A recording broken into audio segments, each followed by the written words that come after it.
nós vamos chegando com o esporte mais diferente hoje, sem a nossa bancada, mas nem por isso sem informação. E a gente vai estar atualizando os resultados da Copa do Brasil. Palmeiras eliminado pelo São Paulo, falta agora apenas um para definir os classificados. Flamengo, Grêmio e São Paulo aguardam Corinthians ou América Mineiro. Você vai ver também a rodada de final de semana do Brasileirão, Copa Sul-Americana, esporte nas cidades e muito mais. Está começando o Esporte Mais.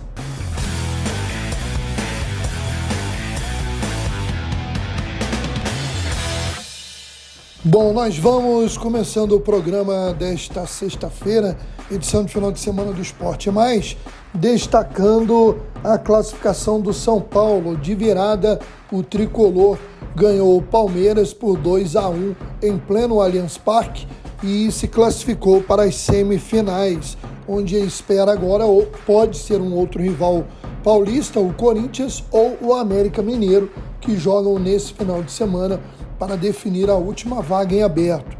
O São Paulo saiu perdendo gol do Piquerez, mas no segundo tempo, com gols de David e Caio Paulista, confirmou a boa fase iniciada aí no comando, né, do Dorival Júnior, que reformulou o time de São Paulo. E eu vou ser sincero, até hoje, apesar do São Paulo aí ter ganho alguns jogos, etc., até hoje eu olho e penso o estágio que o Flamengo poderia estar na atual temporada se tivesse mantido o trabalho do Dorival. Mas, pelo elenco maravilhoso que o Flamengo tem, daqui a pouquinho a gente vai relembrar aí sobre o jogo do Flamengo, o rubro-negro segue voando aí no futebol brasileiro, brigando por todos os títulos, mas em termos técnicos e táticos eu ainda vejo muito erro, muita falha no time rubro-negro. Mas falando do jogo do São Paulo e Palmeiras, não faltaram provocações, óbvio, ao Abel Pereira, né, o polêmico torcedor, ao Abel Ferreira, o polêmico treinador do Palmeiras, né? Então, quem gosta de falar tem que saber ouvir. O Abel nem sempre sabe, mas vai ter que engolir. 2-1 São Paulo de virada, e o São Paulo espera agora Corinthians ou América Mineiro, jogo 4h30 da tarde, na Neoquímica Arena, nesse sábado, 4h30.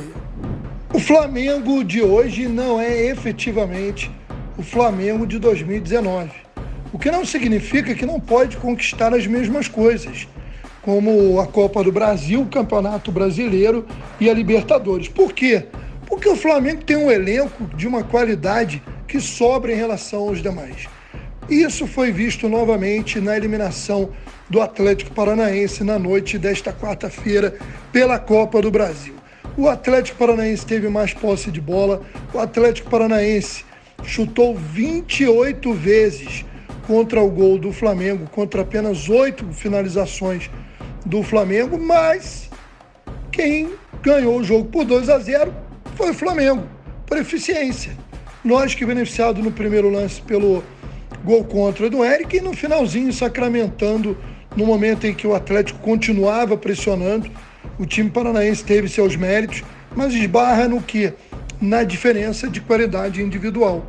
O Flamengo segurou a pressão, o Atlético chutou muito, criou muito, chegou a botar a bola na trave, o Flamengo também, mas a verdade é que não foram também oportunidades claríssimas a todo momento. Foi mais o abafa do Atlético Paranaense, empurrado pelo seu torcedor. O Flamengo comprovou que deixou para trás aquele trauma de jogar em Curitiba, onde há alguns anos o Flamengo ia lá, perdia até para o Paraná Clube, na época, perdia para o Curitiba, para o Atlético Paranaense, para o Paraná Clube, e isso ficou no passado rubro-negro. E em mais um confronto entre as duas equipes pela competição, nos últimos anos tem sido uma constante, o Flamengo dessa vez voltou a eliminar o Atlético e para mim é o favorito, mesmo não jogando um futebol brilhante, para conquistar a Copa do Brasil por um motivo muito simples. O Flamengo tem o melhor elenco do campeonato, é o melhor time do Brasil, individualmente falando, e isso faz diferença. Num dia brilha o Gabigol, no outro brilha o Pedro, no outro brilha o Arrascaeta, no outro Bruno Henrique, no outro Everton Ribeiro, e às vezes todos eles brilham, e aí é muito difícil ganhar do Flamengo, mesmo se superando na disposição como o Atlético Paranaense fez no jogo dessa quarta-feira. Ainda nessa quarta-feira tivemos a definição do adversário do Flamengo na semifinal, que será o Grêmio de Futebol Porto-Alegrense. O Grêmio sofreu contra o Bahia, repetiu o placar do jogo de ida em Salvador 1-1 e ganhou na disputa de pênaltis, já nas disputas alternadas. O Grêmio teve muito sofrimento, né? E agora encara o Flamengo, onde o rubro-negro, para mim, é franco favorito a passar pelo Grêmio e chegar na final da Copa do Brasil. Complementando, nós teremos nessa quinta-feira à noite o jogo entre Palmeiras e São Paulo, no Allianz Parque. Primeiro jogo deu 1-0 São Paulo no Morumbi. São Paulo joga pelo empate. E sábado teremos o complemento aí das quartas de final, com o jogo Corinthians e América Mineiro. O primeiro jogo deu América 1-0. Pela Copa Sul-Americana, o Botafogo poupou jogadores importantes, entre eles o artilheiro do Campeonato Brasileiro, Tiquinho Soares, mas garantiu uma boa vantagem nos playoffs da competição em cima do Patronato, que eu falei anteriormente do Chile, mas é da Argentina, tá? Corrigindo aí o que eu falei no programa anterior. A gente se confunde aí com tantos clubes novos, né, que hoje disputam as competições sul-americanas. Mas a verdade é que o Botafogo teve uma atuação consistente, mesmo jogando com um time alternativo. Destaque para Carlos Alberto, que pela primeira vez iniciou como o titular e fez o primeiro gol do Botafogo, e também depois o Janderson, que no segundo tempo aproveitou uma boa jogada de contra-ataque com a participação do estreante Diego Hernandes e do Di Plácido, que cruzou para o Janderson de cabeça fazer o segundo gol, garantir uma excelente vantagem para o Botafogo no jogo de volta pela Sul-Americana, o que mantém a tranquilidade para o Fogão, que vai agora focar novamente no Campeonato Brasileiro, onde é o líder isolado com 10 pontos de vantagem para o vice-líder Flamengo. Tivemos outros dois brasileiros jogando pela Copa Sul-Americana. O Corinthians, que jogou na terça-feira na Neoquímica Arena e venceu o Universitário do Peru por 1-0, construiu uma vantagem, não é aquela vantagem dos sonhos, mas joga pelo menos pelo empate no jogo da volta no Peru.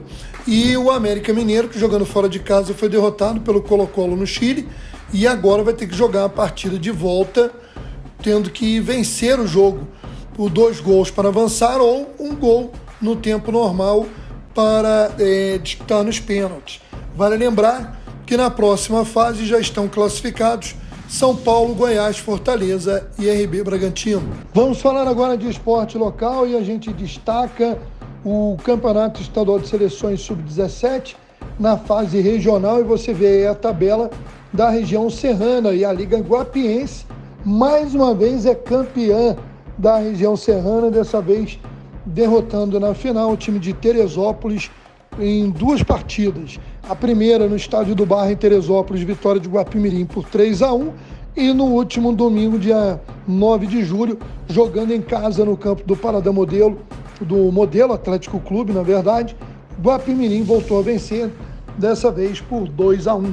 Falando do Campeonato Estadual de Futsal Adulto, até agora não aconteceu a partida entre Correias e Magia Futsal, ou melhor, as partidas, porque continua aí o Tribunal de Justiça Desportiva da Federação de Futsal ainda não decidiu casos de equipes que tiveram problema, e também o jogo suspenso entre Olaria e Portuguesa.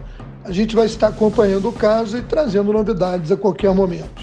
E a gente destaca de Guapimirim que aconteceu reunião entre a Liga Guapiense, a Secretaria de Esportes, o secretário Jean Cardoso, a diretoria da Liga e os clubes, né, do município. O objetivo da reunião foi o ajustamento dos campeonatos que já estão em andamento e os que ainda irão iniciar. Além disso, confirmando a entrega das premiações, alinhamento estrutural das competições municipais organizadas pela Liga com apoio da Prefeitura através da Secretaria de Esportes e Lazer. Em Rio das Ostras, o Campeonato de Futebol Cinquentão, o Troféu Mestre Isidoro, vai ter uma final buziana. É isso mesmo. Nesse sábado, dia 15 de julho, às 15 horas, tem a final da competição no Estádio Municipal Emília Rosa Guimarães, no Jardim Marileia. E os finalistas serão a Sociedade Esportiva Búzios e o Búzios Esporte Clube. Acabou que nenhum time da casa se classificou para a decisão. E agora a gente vai destacar a rodada de final de semana do Campeonato Brasileiro, que começa nesse sábado às 9 da noite, com o líder isolado Botafogo com 36 pontos, recebendo no Newton Santos, o Newton, o Engenhão, o que queiram, a equipe do RB Bragantino, que hoje está na pré-Libertadores, em sexto lugar, com 24 pontos. Olha, jogo difícil, o RB Bragantino vem de uma boa sequência invicta, nos últimos 5 jogos foram 3 vitórias e 2 empates, é um time perigoso. No domingo a rodada começa com um jogo entre Cruzeiro e Coritiba no Estádio Independência em Belo Horizonte, e às 4 da tarde tem mais um, né? Como tem Fla-Flu, né, gente? Mais um Fla-Flu no Maracanã às 16 horas, o vice-líder Flamengo com 26 pontos, o Fluminense ocupando a 4ª colocação com 24. Se o Fluminense vencer, passa o rival. O Flamengo, por outro lado, sonha com a vitória para, de vez, né, espantar, embora já eliminou o Fluminense na Copa do Brasil, mas essa rivalidade sempre tem sido muito acirrada entre os dois nos últimos anos, e valeria ao Flamengo manter a vice-liderança e torcer para um tropeço do Botafogo. Também no domingo às 16 horas, clássico paulista entre São Paulo e Santos, mesmo horário para Fortaleza e Cuiabá. Às 6h30, já no domingo às 6h30, jogo importante, o Internacional ali ocupando a 10ª colocação com o Palmeiras em crise, Palmeiras hoje fora do G4, eliminado da Copa do Brasil, Palmeiras vivendo um momento difícil e o Internacional querendo se aproveitar disso. No mesmo horário, o Atlético Paranaense tenta aí, né, sacudir a poeira após a eliminação na Copa do Brasil pelo Flamengo, contra outro também eliminado e que está perigosamente próximo à zona de rebaixamento, que é o Bahia. Então, Atlético Paranaense e Bahia. Fechando a rodada, os jogos já definidos, os locais e horários. Na segunda-feira, o desesperado Goiás enfrenta o Atlético Mineiro, que precisa reagir na competição. Caiu muito nas últimas rodadas e hoje ocupa a 12ª colocação, 5 rodadas sem vencer o Galo desde que Felipão assumiu o comando. Os jogos entre Corinthians e Grêmio, América Mineiro e Vasco ainda não tem data definida. Bom, assim a gente vai concluindo a nossa edição de hoje. Na segunda-feira a gente retorna com a edição normal nos estúdios aqui da TV Arte HD e Rede TV+, mas estamos pelo menos aí atualizando para você as informações do esporte. Um grande abraço e um ótimo final de semana.